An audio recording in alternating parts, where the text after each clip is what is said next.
Hello everybody! So here is Linda Delira again, and I'm here to talk to you about INTP versus ISTP. Sorry for the long break and for being absent for so long. I'm having some issues in my life and I'm having some up and downs, and therefore I needed to take a break.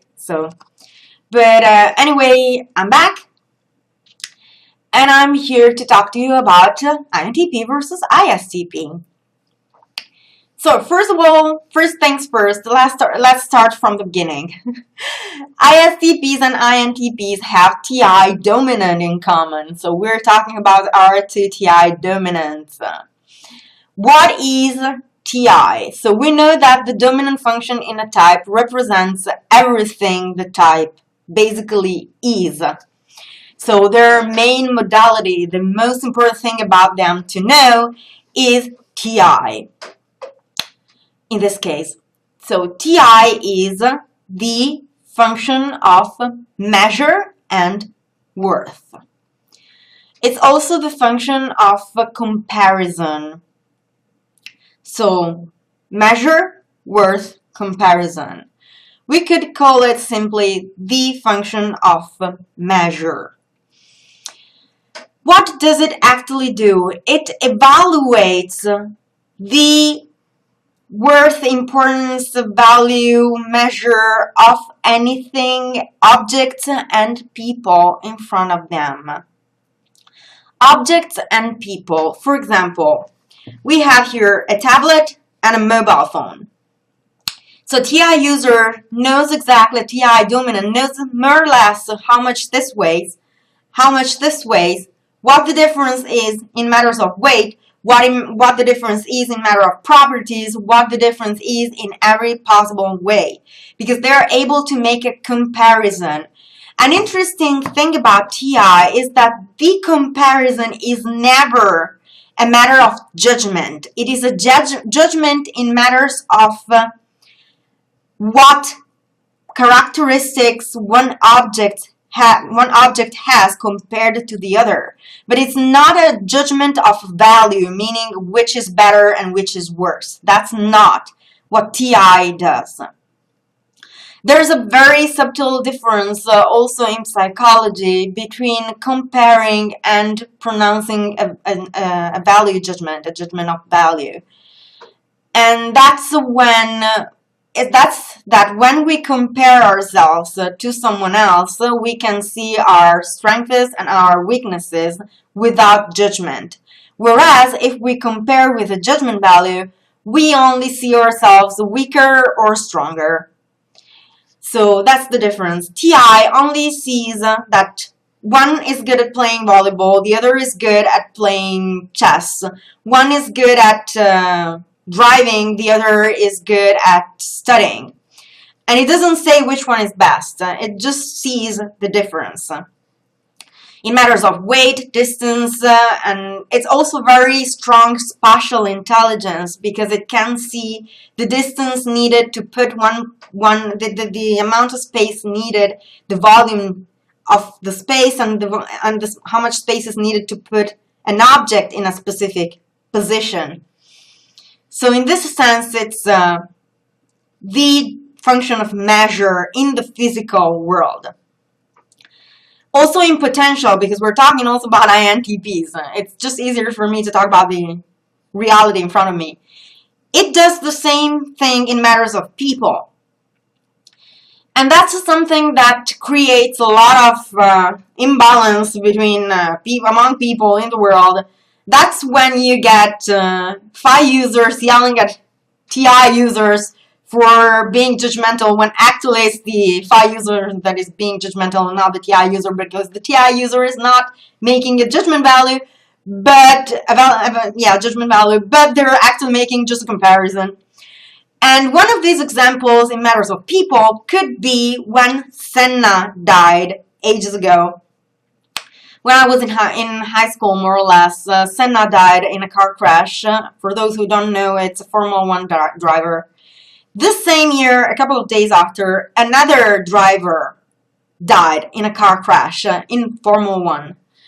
But this guy was not as cried and celebrated as Senna was.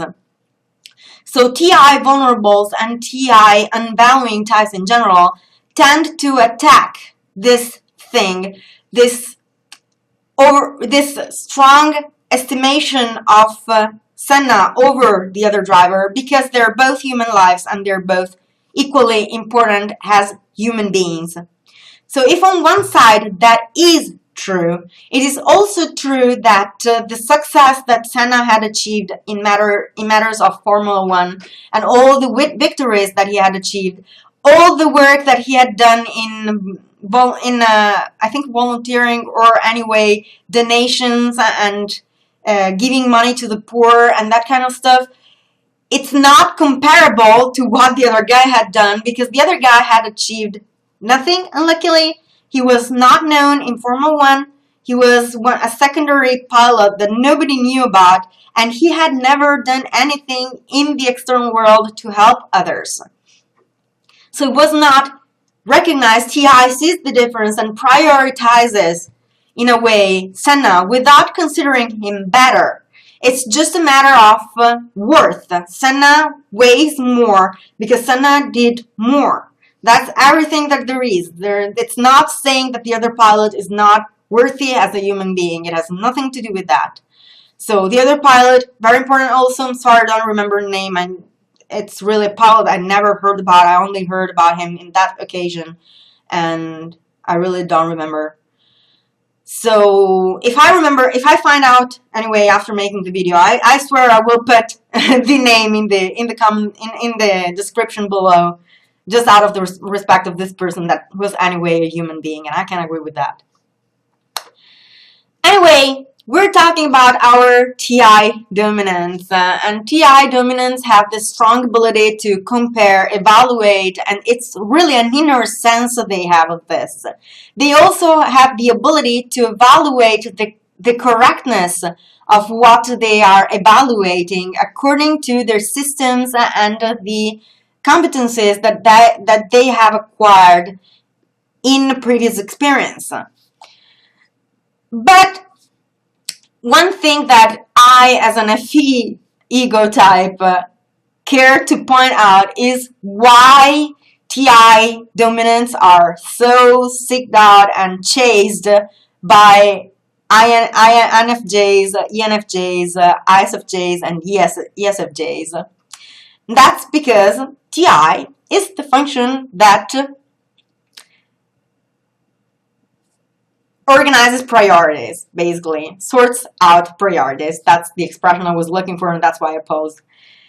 Basically, TI sorts out priorities, and FE users, FE ego types, have a strong need of that.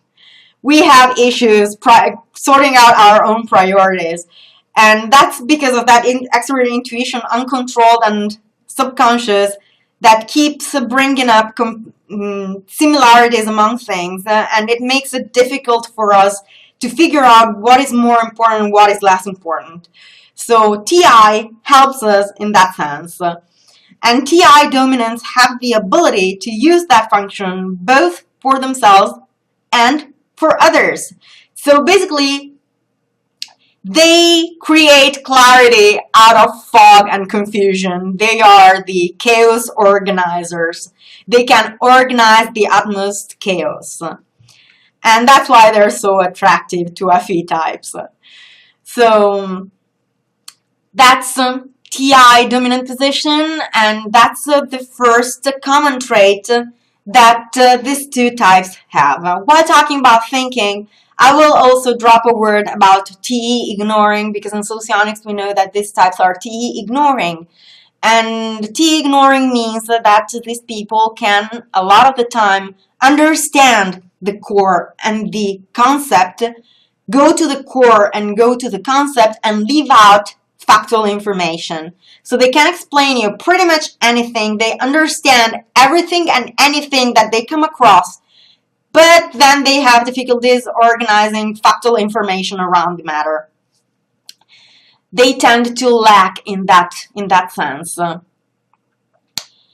Another thing about extrovert thinking ignoring is that it tends to ignore laws.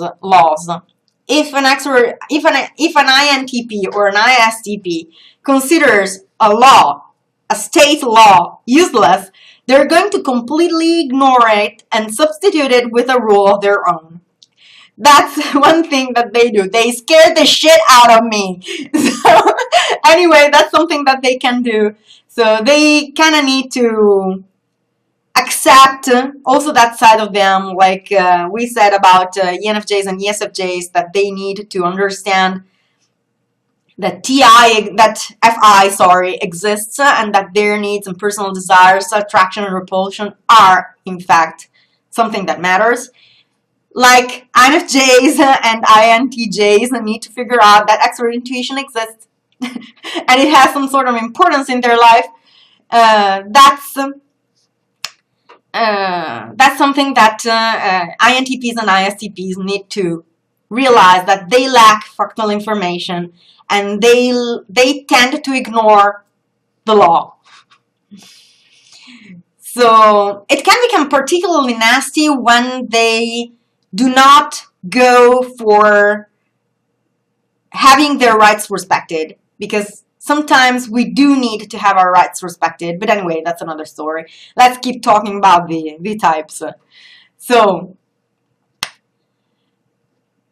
the inferior function they have in common is it's extrovert feeling. Extrovert feeling inferior is a strong sensitivity to passion and mood. So it means that they are strongly attracted to people that have very passionate behavior, that are very expressive, and that leave things with a lot of passion and a lot of drive. They're very passionate people. If you can think of an ESFJ or an ENFJ, they can exponentialize passion, enthusiasm, amusement in ways that are uncomparable. And what concerns ENFJs, since we're talking about the ISTPs dual, it's also a matter of dramatizing a lot. It comes more for introvert intuition, but that's another story. Anyway, ISTPs and INTPs are strongly attracted to these strong expressions of emotion and these deliveries of passion and enthusiasm. And they're also very sensitive to how things are told to them. So not what they're being told, but how they're being told things. So if in a moment of, if in a joke and going around with them, fooling around with them, you dart out, "I hate you," they're going to take it as a joke because it is a joke. They will understand it's a joke. They're not going to get touchy-feely or anything. But if you're yelling at them, you're angry at them, and you yell at them, "I hate you," they're going to take it very bad. They're not going to react. They just turn their back and they're done with you. That's all that there is. So that's what they have in common. INTPs, need more enthusiasm and positive, loosening atmospheres, whereas INTPs enjoy more drama-like atmospheres. ISTPs, enjoy more drama-like atmospheres. They need both to be brought back to seriousness and to be brought to lighten up. Both ways. But anyway, we're talking about a positivist type, so they tend to be quite lighthearted themselves. When they do not get stuck in TI, which is basically very rarely. Anyway, what do these types do different? We can talk, for example, about the creative functions because we have extrovert intuition creative in INTPs and extrovert sensing creative in ISTPs. So, if INTPs are the wizards of potential, ISTPs are the wizards of wealth. So, what does it mean? It means that INTPs create out of nothing. So where nothing is, the INTP fills the empty space with potential. They have a strong ability to figure out the potential of people. They have a strong ability to understand how to create potential out of nothing. So basically, they are creators and innovators. So basically, they create out of the blue, a little bit like ENTPs, but for them, it's their creative function. So it doesn't mean that they do that all the time. Sometimes they can also take something existing and improve its potential just to work on their creative function. But anyway, they work on the potential of the external world, be it people's potential or objects' potential or potential in general. So they are basically the wizards of potential in this sense. Whereas ISTPs are the wizards of wealth. It means that they can create wealth out of poverty. That's a characteristic of ISTPs. Extrovert sensing creative has the ability to be very creative in matters of finances, wealth, and everything revolving around power and everything that is extrovert sensing, strength, power, everything that is extrovert sensing related. So they can create wealth out of poverty. And as far as I read on Wikisocial, they also have this tendency sometimes to go broke and then recreate their wealth and then go broke again and then recreate their wealth. And that's something that they enjoy doing because that gives work to their creative function. So there's nothing to worry about. That's just creativity. We go broke for creativity. So thank you, ISTPs, for being funny. That's what I have about it. Anyway, they're also wizards in matters of style anyway.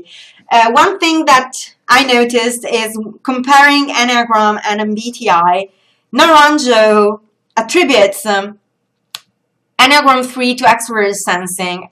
Now, I disagree with pairing things with things in that sense, but I appreciate that Naranjo sometimes has really interesting inputs. And actually, Enneagram 3 is the Enneagram of image. And it means exterior image. Enneagram 3 creates an exterior image. You have to imagine, for example, in How I Met Your Mother, Barney Stinson is an Enneagram 3.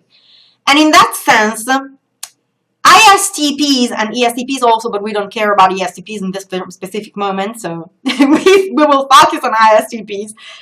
Extrovert sensing creative being the function of style, creating new styles. It creates new styles, taking from around them. It makes progress in style orientation. It can create a style for themselves, a style for others. It creates images. So it kind of mirrors Enneagram 3 in this sense, with all of these images that they can create and destroy. So again, Naranjo says a little bit more ESTPs. I think that it's more an ISTP trait because ISTPs are really very creative in that sense, whereas ESTPs tend to be very conservative. They are extrovert sensing dominant, so they are conservative in this sense. ISTPs instead are creative, so they create new images, new styles, and new ways to display themselves in the world. That's something that ISTPs do. So these are the creative functions. And the mobilized functions are for INTP interest sensing, and interest sensing mobilized is an accent on health and physical sensations, pleasure, this kind of things. So one thing that you will notice in INTPs is that they probably have an encyclopedic knowledge of remedies, healing methods. They can be very, very knowledgeable in Eastern medicine or alternative medicines, phytotherapeutic, anyway, plant remedies. That's what I mean. And all that kind of stuff. And of course, they have a strong knowledge of everything revolving around medicines and how to heal themselves.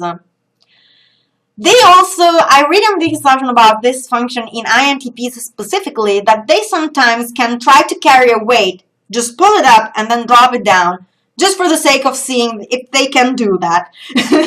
Because this physical well-being is the source of their how do I say it, of their self-confidence, of their self-esteem. They would lose a self-esteem if they weren't good in this realm.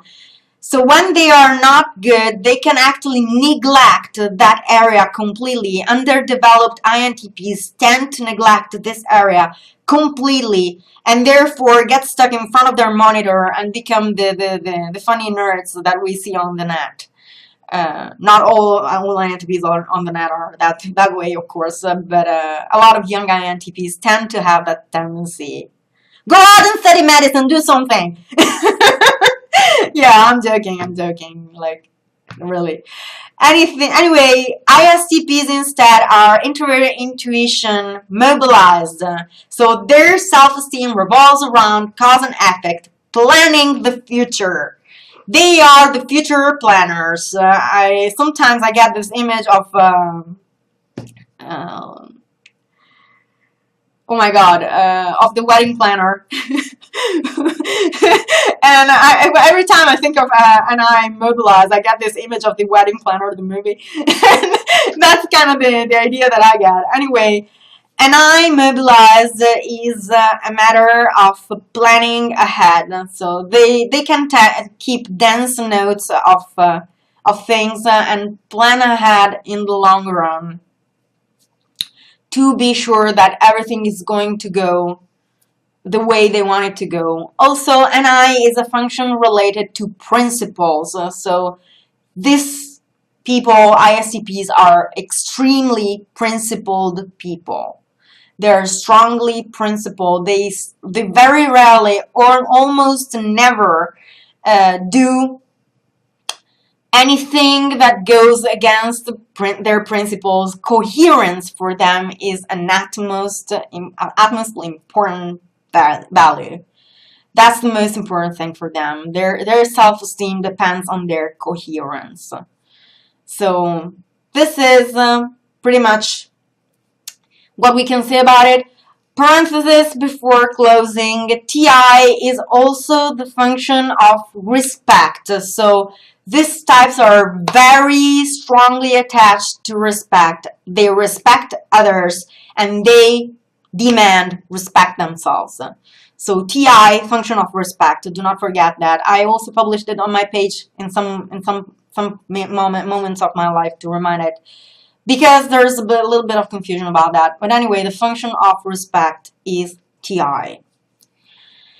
This is pretty much everything I have about the matter. If I can add a little bit of something, they are allergic to each other's creative function, basically. That's how they work. ISTPs and extrovert intuition vulnerable, whereas INTPs are extrovert sensing vulnerable. They do not understand the importance of each other's creative functions. So in that sense, they can clash between themselves. Tested with INTJs, so I know it quite well. Anyway, we clash with T and FE when sometimes it can happen. Anyway, this is really everything I have about the matter. I hope it helped, and I will talk to you soon. Bye.